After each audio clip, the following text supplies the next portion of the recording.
السلام عليكم رياضيك سبورتيف وعاوتاني اليوم فورمول اكس مع سي عبد اليزالي. Salut Abdel. Salut Xavier, salut tout le monde, salut à tous les Formule X et bienvenue encore une fois au Xav Club. Alors dis-moi, on a 2 semaines intéressantes parce qu'on a 2 grands prix à la suite et les 2 c'est en Autriche. Ce week-end c'était le Grand Prix de Styrie. Exactement. Et la semaine prochaine c'est un Grand Prix sur le même circuit, tu nous expliqueras pourquoi, c'est le Grand Prix de Spielberg. Voilà. Alors on avait parlé la semaine dernière, tu nous avais bien expliqué la passation Red Bull-Mercedes. Tu nous avais parlé de Verstappen, Hamilton, Bottas et Checo Pérez. Je voudrais que tu nous expliques un petit peu la chronologie de ce week-end avec les essais et puis le Grand Prix. Vas-y, je te laisse attaquer. Très bien. Encore une fois, les Grands Prix se suivent et se ressemblent. Pourquoi les Grands Prix se suivent et se ressemblent? Encore une fois, les Gemini Mercedes et les mises à rude épreuve, dans la mesure où c'est la 3e fois de suite que Mercedes, tout simplement, passe au banc de l'école et c'est Red Bull qui donne la leçon. Qu'est-ce qui s'est passé sur ce Grand Prix? C'est le Grand Prix de Styrie qui est couru justement dans le circuit Spielberg. Le circuit s'appelle Spielberg et c'est également, il est appelé le Red Bull Ring. Pourquoi? Rien à voir avec Steven Spielberg. Non, Il n'y a absolument pas d'effets rien à voir, spéciaux. c'est pas de la science-fiction. Pas du tout. Exactement. Et le circuit s'appelle le Red Bull Ring. Pourquoi? Parce que c'est la propriété De la marque. Exactement. De Dieter Mateschitz, c'est la marque Red Bull. Exactement, tout à fait. Ce qui s'est passé, c'est au fait les essais qualificatifs FP1, FP2, FP3 et les essais qualificatifs qui conditionnent le classement ou le classement de départ. Les FP1, c'était Verstappen, il a donné la leçon, il n'y a pas de souci. Les deuxièmes également pareil. Au troisième, il y a eu un petit sursaut d'orgueil de Mercedes qui ont réalisé le tour le plus rapide. C'est Hamilton, FP3. Exactement. Ce n'était pas très représentatif. Enfin, ça va quoi, on s'est dit, Mercedes, elle a eu un sursaut d'orgueil, ils ont réagi, ils se devaient de réagir, c'est pas normal. 3 Grands Prix de suite où ils se font…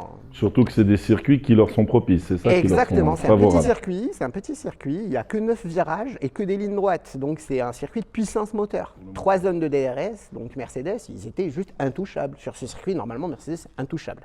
Sur une cote en pronostic et un petit clin d'œil à la MDJS, un pronostic, c'est Mercedes, hein. Ça se discute même. Sur les pronos, c'était eux qui avaient les faveurs des pronos. C'est eux sur ce type de circuit, Oui. il n'y a pas de tergiversation. Même si le dernier circuit où ils étaient déjà…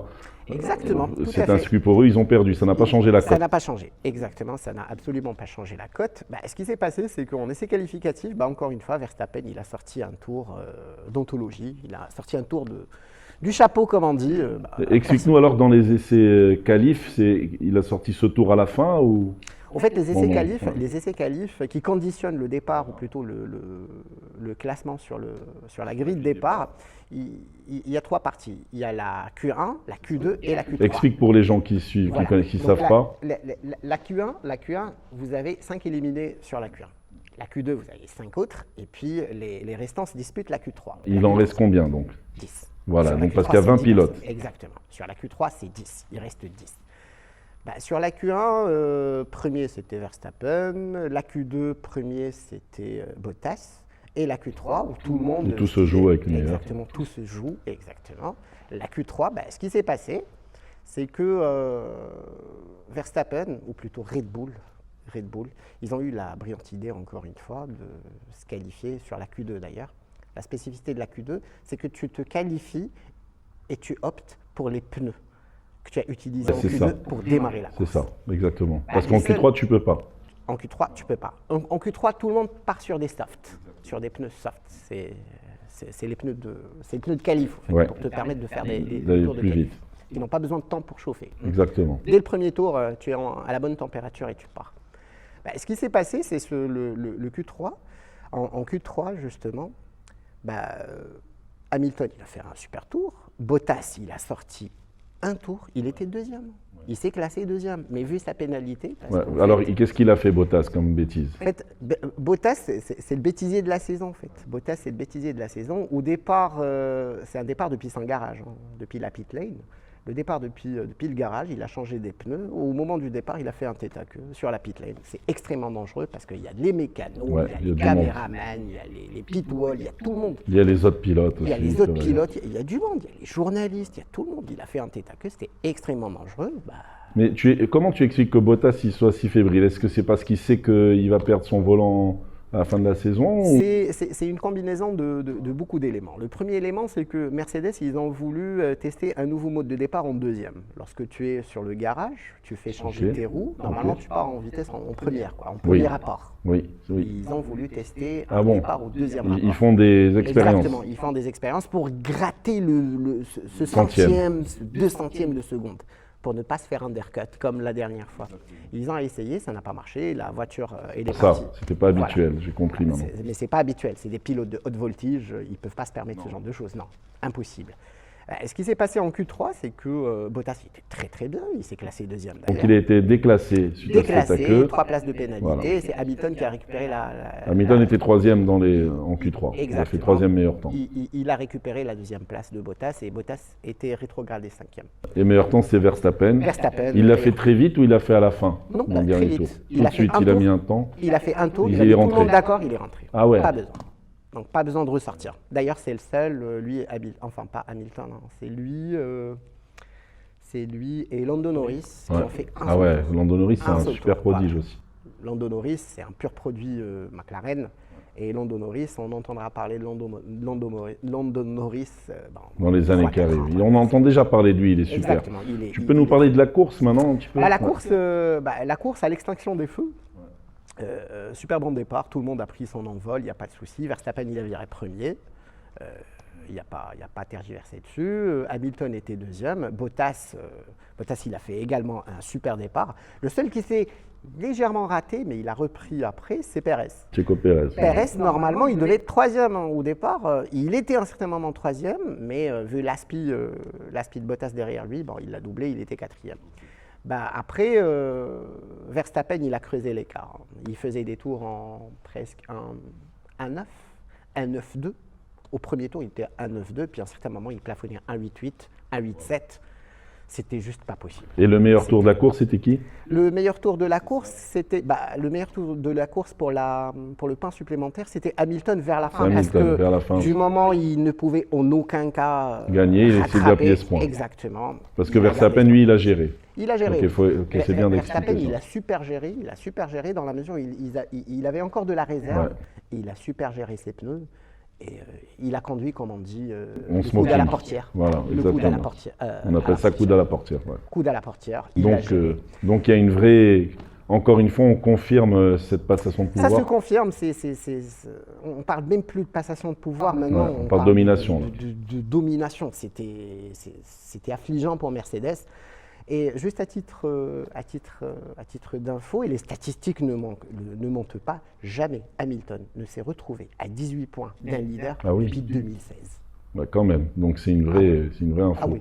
Et explique-moi, moi qui m'y connais moins bien, donc on a Red Bull qui a un moteur Honda depuis cette année ou depuis l'année dernière? Non, depuis l'année dernière. Voilà, ils sont passés de Renault à Honda. Exactement. Et qu'est-ce qui fait que maintenant Honda, avec Red Bull, avec le châssis Red Bull, est plus rapide que Mercedes?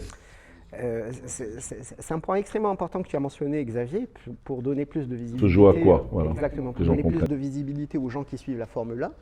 La Formule 1, en fait, le terme Formule 1 désigne quoi là? La Formule 1, ce n'est pas une voiture. La Formule 1, c'est énormément d'éléments qui convergent vers un prototype qui s'appelle Formule 1. Tu ne peux pas avoir une Formule 1 sans, à titre d'exemple, des freins Brembo. Tu ne peux pas avoir une Formule 1 sans un châssis homologué FIA. Tu ne peux pas avoir une Formule 1 sans un système de récupération d'énergie. Oui. Tout ça font une Formule 1. C'est ça. La Formule 1 n'est pas une voiture, mais c'est un ensemble, c'est un tout. Et Red Bull, justement, au-delà du châssis, c'est le meilleur châssis actuellement du plateau. On en avait parlé avec Newey et Christophe Horner. Newey, exactement, et Horner. Ils ont un moteur Honda. Au début, Honda, pas plus tard que l'année dernière, Honda, ils avaient un moteur moyen. Oui. Parce qu'ils ne faisaient même pas partie de ce qu'on appelle le club des 1000. C'est ça. Le club des 1000, c'est qui? Le club des 1000, c'est les voitures Ferrari. qui développent plus de 1000 chevaux. Ah d'accord, c'est ça. Le club des 1000, c'est qui? C'est Mercedes. Mercedes, Ferrari. C'est Ferrari l'année d'avant, parce qu'il y a eu un petit souci de la Ferrari Gate avec une suspicion de triche sur le moteur. Oui. Et maintenant, tu as Honda. Donc ils sont que 3 et donc Maintenant, ils sont 3. Ok, c'est très restreint. C'est extrêmement restreint. Avant, c'était Ferrari, et Mercedes. C'est C'est tout. tout. Maintenant, c'est Honda également. Honda, sur la toute dernière déclaration de M. Tanada, c'est le directeur technique Honda, c'est le Nippon, c'est le japonais, tout le monde regarde Honda d'une façon un peu louche. Pourquoi? Parce qu'il disait, vu la réglementation de la F1, les moteurs sont gelés. Il n'y a pas de développement moteur. Le moteur que tu présentes au début, il est figé, il peut pas. Au cours de la saison, il ne peut pas être modifié. Tu peux développer l'aérodynamique, tu peux développer mais le moteur, non. Pas le moteur, tu ne touches pas le moteur. Et Toto Wolff, justement, lors de la conférence de presse du vendredi, il a insinué qu'ils ont touché. Qu'est-ce qu'il a dit à la phrase près? Le deuxième moteur Honda, il est juste extraordinaire, il a évolué. Tu ne peux pas dire le deuxième moteur Honda a évolué dans la mesure où les moteurs sont figés.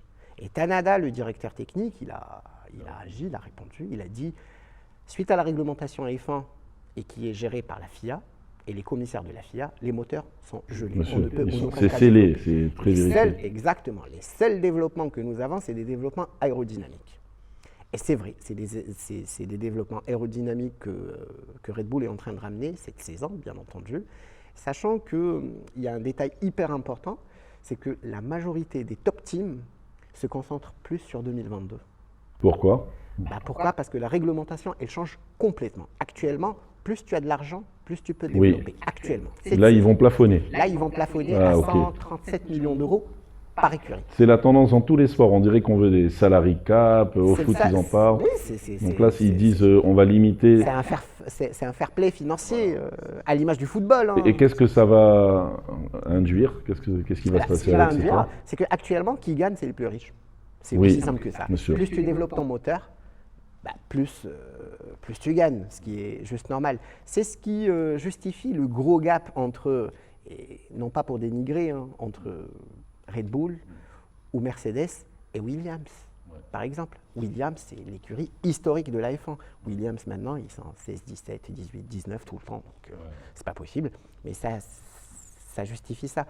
Mercedes, à titre d'exemple, sur l'année dernière, ils ont pu mettre plus de 300 millions d'euros sur une année, sur un développement moteur. Des budgets colossaux. Williams, il tourne à 80, 90 millions d'euros pour tout le monde, enfin pour toute la saison. C'est pas possible. À un certain moment, il faut arrêter. Donc l'année prochaine, il y a le plafonnement, c'est les budgets plafonnés, 137 millions d'euros. Ça n'inclut pas les salaires des pilotes. 137 millions d'euros, c'est uniquement pour le moteur. Uniquement pour le moteur. Et tout le monde aura pareil. Et même pour la répartition des revenus de la FIA, c'est important aussi. Maintenant, vous avez 3 top teams, c'est encore une fois Mercedes, Ferrari et Red Bull qui se partagent 54%. L'année prochaine, non. L'année prochaine, ça va être un partage équitable entre tout le monde. C'est bien ça. Oui. Donc ça va être plus l'ingénierie et les bonnes personnes que tu choisis. Et ceux qui ont de l'ancienneté, qui ont travaillé pendant 5 ans, ça ne sera pas un peu une barrière pour les nouveaux? Justement, tout ça, Liberty Media, qu'est-ce qu'elle veut faire? Elle veut attirer des nouvelles écuries. Actuellement, les discussions… D'accord, c'est fait pour attirer nouvelles écuries. Exactement. Les discussions entre, tenez-vous bien, entre Audi et Porsche. Audi et Porsche. Ils manquent à l'appel depuis… Exactement, qui étudie… Qui étudie la possibilité de rentrer. Et ça devait être peut-être un prérequis alors pour les choses. D'accord, j'ai compris. Exactement, parce que tu peux pas venir en tant qu'écurie X du jour au lendemain et tu t'auto-parachutes en Formule 1. Là, actuellement, c'est pas possible. Avec un plafonnement budgétaire, c'est possible et ça peut le faire. Et comme je vous ai dit tout à l'heure, et comme tout le monde a vu lors du Grand Prix, Red Bull a donné la leçon. Et le pire est à craindre et le pire est à venir. Pourquoi? Parce que la semaine prochaine, à partir de ce vendredi, il y a le Grand Prix d'Autriche. Super. De ce Grand Prix, on va en parler jeudi avec toi. Jeudi, on sera peut-être en live d'ailleurs. Okay. Donc je te remercie pour toutes ces analyses. Tu m'apprends et tu apprends à tout le monde, comme d'habitude, beaucoup de choses sur la F1. Et que les gens qui nous regardent, n'hésitez surtout pas à poser des questions. Nous allons être en live et vous allez pouvoir interagir avec nous directement. Et avant de nous quitter, la Minute Prono, Abdel, on a un match qu'on va pronostiquer qui a lieu jeudi. C'est Far contre Berkane, la RSB qui va sur le terrain des Far. Qu'est-ce que tu mises sur ça? C'est très chaud comme match. Les Far, ils sont sur une bonne tendance. Van der Broek, il est en train de faire tourner. Maintenant qu'il a la possibilité de verrouiller et de consolider la 3e place, qualificatif peut-être pour une coupe. moi je mettrais une grosse pièce sur les phares. Ouais. Bah, moi, pour essayer de te donner chance, je vais dire que les joueurs Berkane ont un peu pour moi fait en sorte que l'entraîneur parte. Je pense que c'est eux qui l'ont fait la carré et je pense qu'ils vont vouloir montrer que les dirigeants ont eu raison de faire partir le coach et ils vont tout faire, ils vont tout donner et ils vont faire au moins un match nul. Moi, je mise match nul. Ok, parfait. Merci Abdel. Merci à vous. C'est la minute prono. Merci beaucoup Abdel. Merci Xavier, merci à tout le monde. C'est la fin du Xavs Club, c'est le numéro 13 d'ailleurs et je vous dis à la prochaine.